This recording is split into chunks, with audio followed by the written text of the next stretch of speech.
The people of Australia have had enough. Riots are breaking out in several different areas, and we're getting this report from The Guardian. Melbourne descends into chaos as police arrest 62 and fire rubber pellets at anti-lockdown protesters. There's also a video going around of police in Victoria retreating. Now, Australia is not the United States. Most of the people who watch are in the United States. But let this be a warning to everybody what happens when you don't question the authority of the government. In Australia, they've built quarantine camps. I semi-facetiously call them concentration camps because they're not concentration camps in the harsh political sense yet, but they are literally concentration camps. The literal definition is a place where a group of people are concentrated for a specific purpose. Of course, we know that term based on World War II. So yes, what's happening in Australia has gone above and beyond insane. We even see groups like Quillette, supposedly this intellectual dark web magazine challenging the establishment, fully on board with putting people in camps. There's a video of a man, and the police show up to his house, and they say he's tested positive for COVID, and so that he's going to be indefinitely quarantined. And he goes, "All right, mate, hopefully it's a mix-up," and gets in the van. And to me, that's absolutely insane. Apparently, this guy had gotten tested, and without getting a notification, the police just showed up to take him away. He apparently wasn't even feeling that bad. Now, I'll tell you this. We had Alex Jones on the show the other night, and everyone I've talked to who's gotten COVID say it scares them. It's really bad.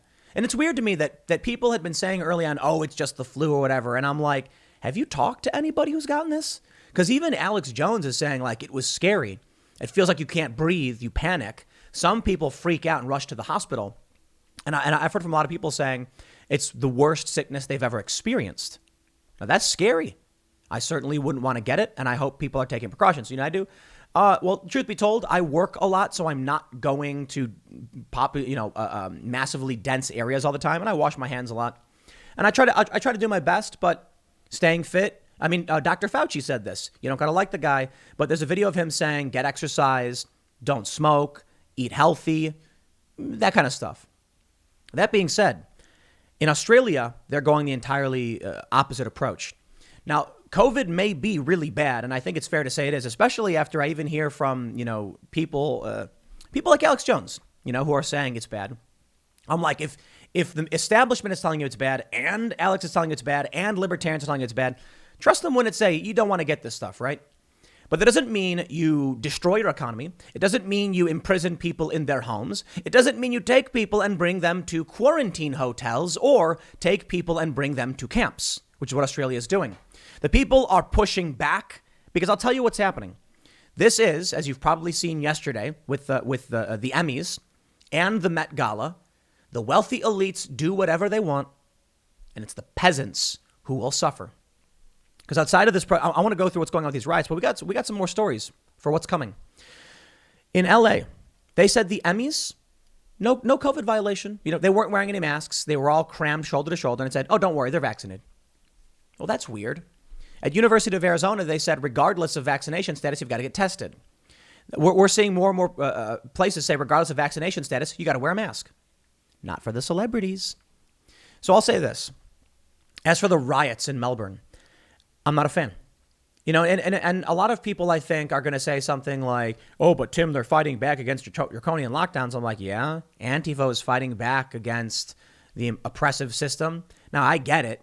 Antifa going around smashing small businesses is not fighting oppression. But I will tell you this. I don't think violence works in this day and age. I think it builds support for your opposition because it freaks people out. And I think you look at the data from Black Lives Matter, they lost all of their support after the riots happened. It was one of the biggest mistakes they could have made.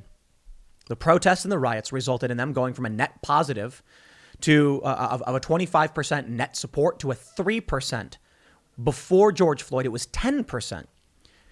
I worry that these videos of these guys, chasing after cop cars and shoving cops and doing all that stuff will actually sour public support.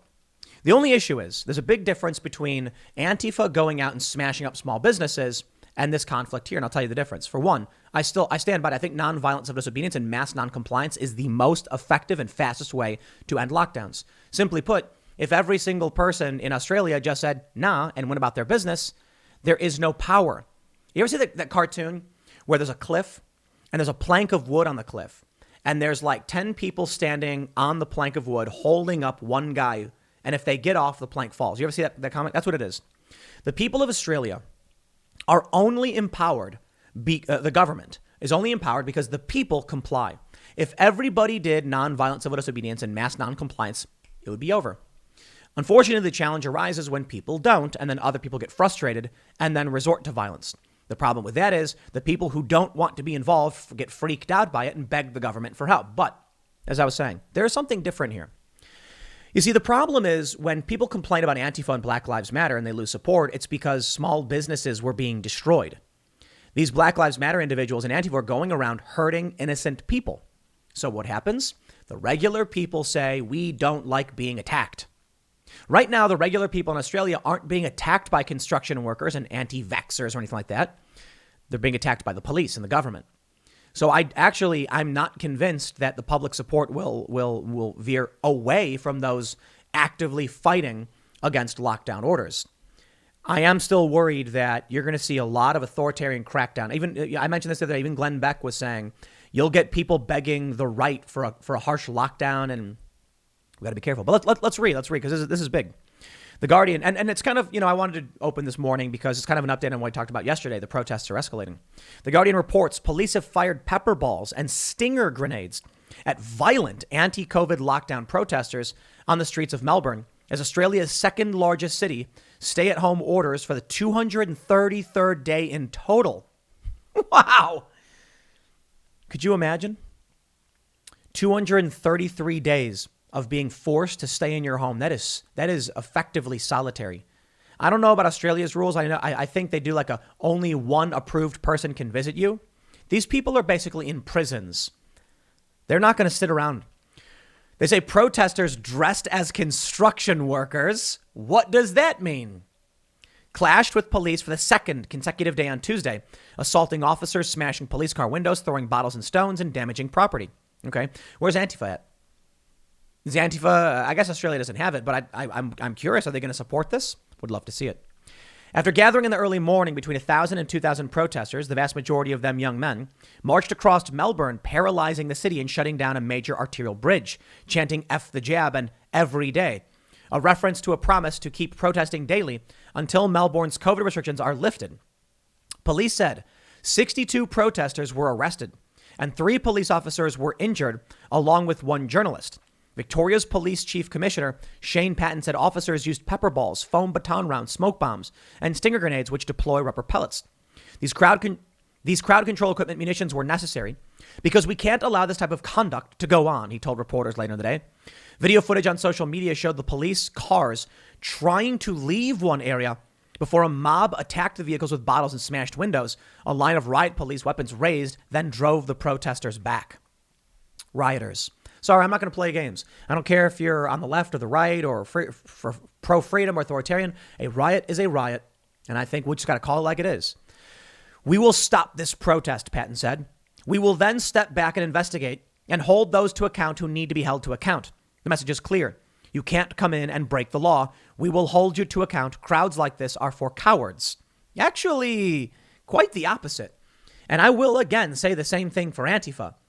These people are not cowards. Now, I know a lot of people say when Antifa hides their faces, they're cowards.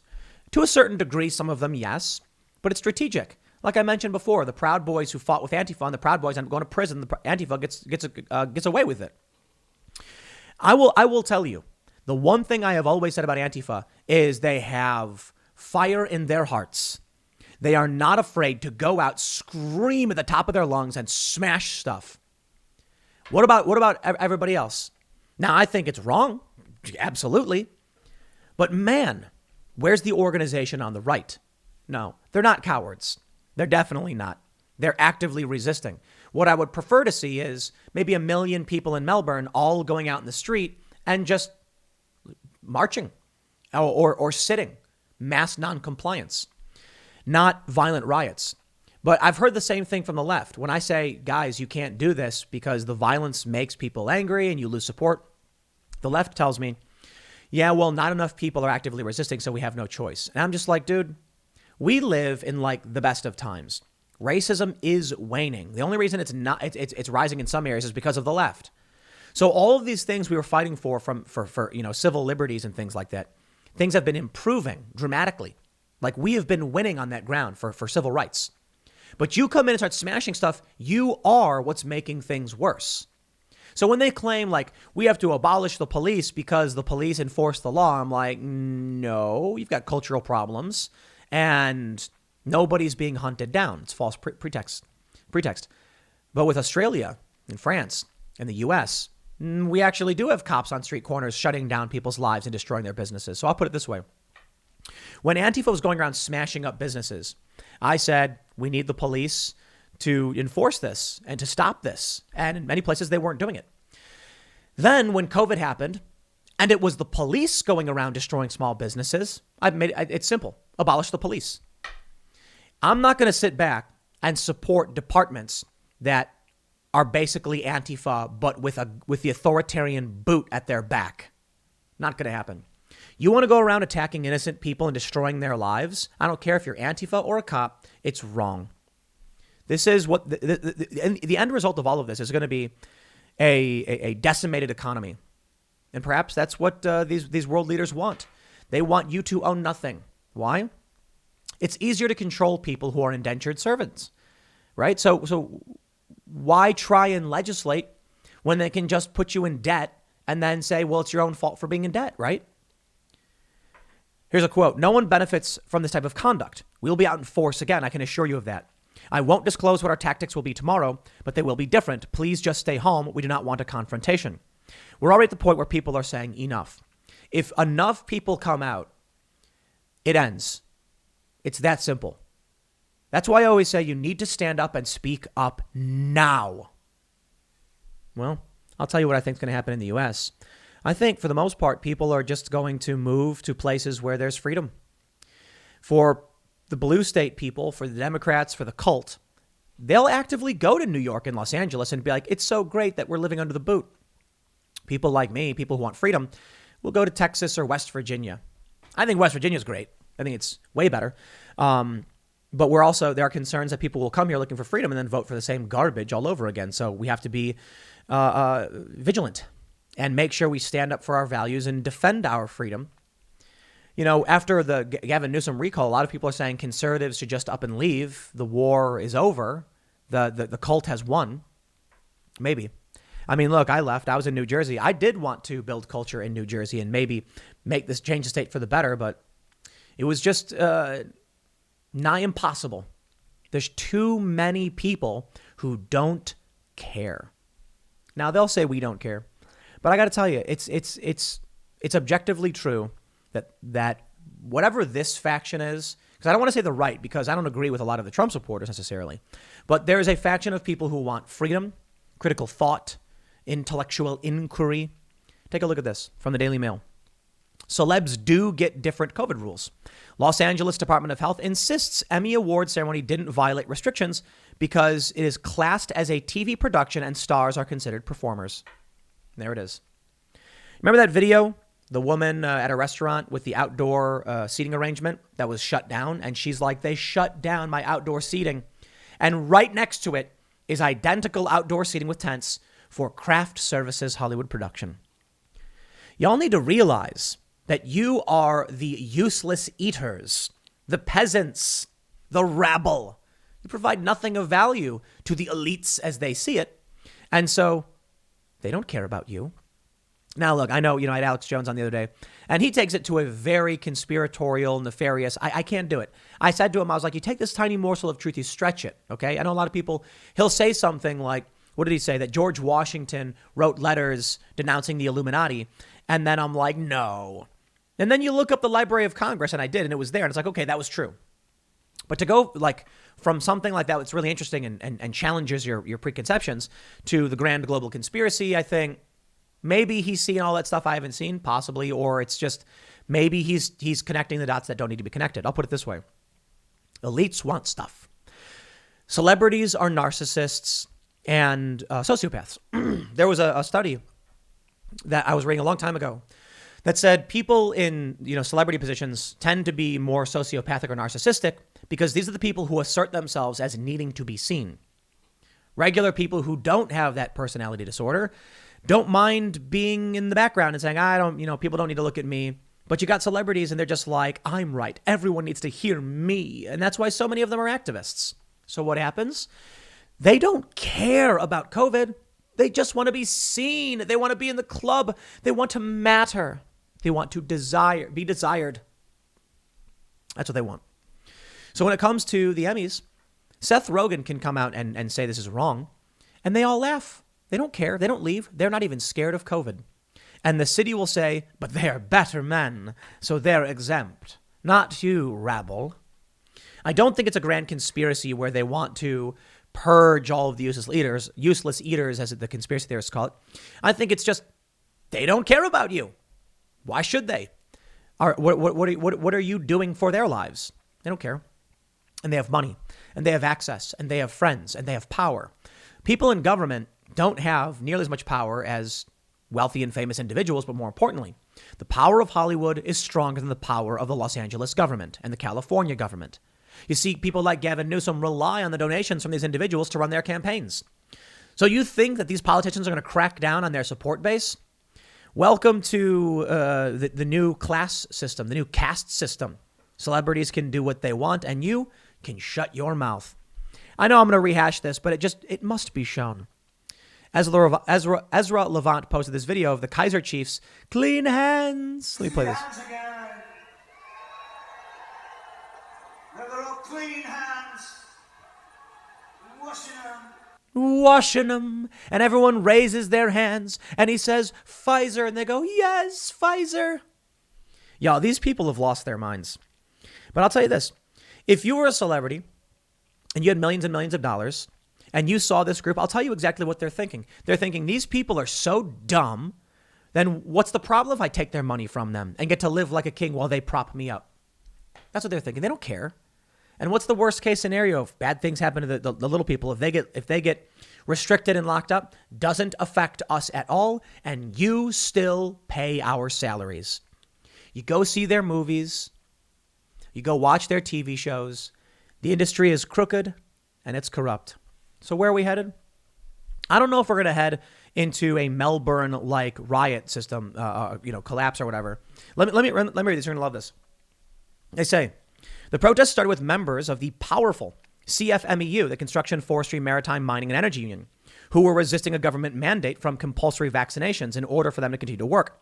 The union has said is in favor of members being vaccinated, but opposes jabs being compulsory. However, the initial rally appeared to have been hijacked by far-right extremists, allegedly including neo-Nazis and anti-vax groups, who organized on Telegram, Facebook, and WhatsApp. Many of them arrived at the protest dressed in high-vis clothing. Isn't that really, really psychotic?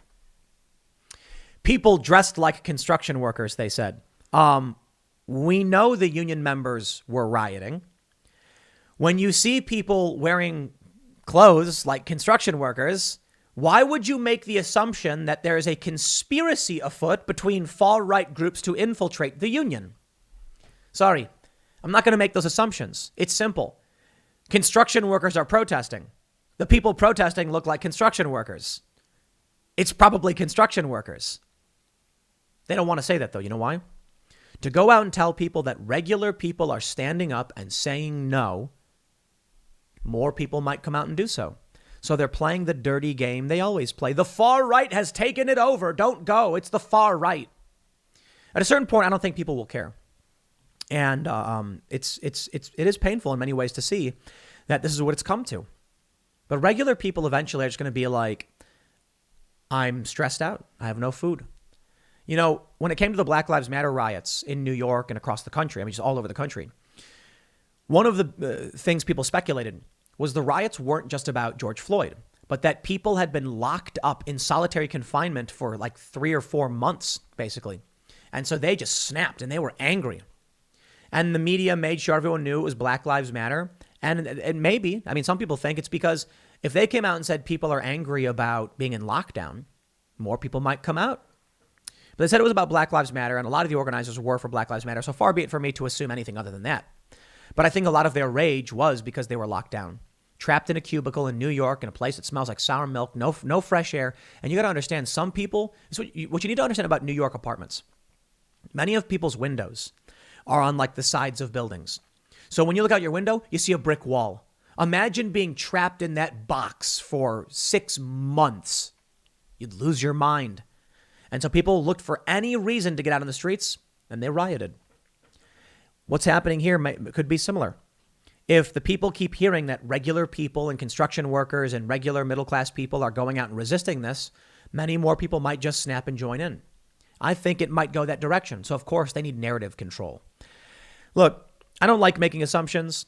I don't like jumping to conclusions, and I don't like conspiracy theories. I can see evidence, and I can say, interesting, let's assess the data. You know, a lot of people pointed out in the show, in the super chats, that I'm much more of an analytical, like, step-by-step, I take a step-by-step approach to analyzing and determining situation, and Alex Jones may just have read too many things, and he takes a different path or whatever. I don't know. I can tell you this. I think violence is wrong. I think we're outside of the era of violence.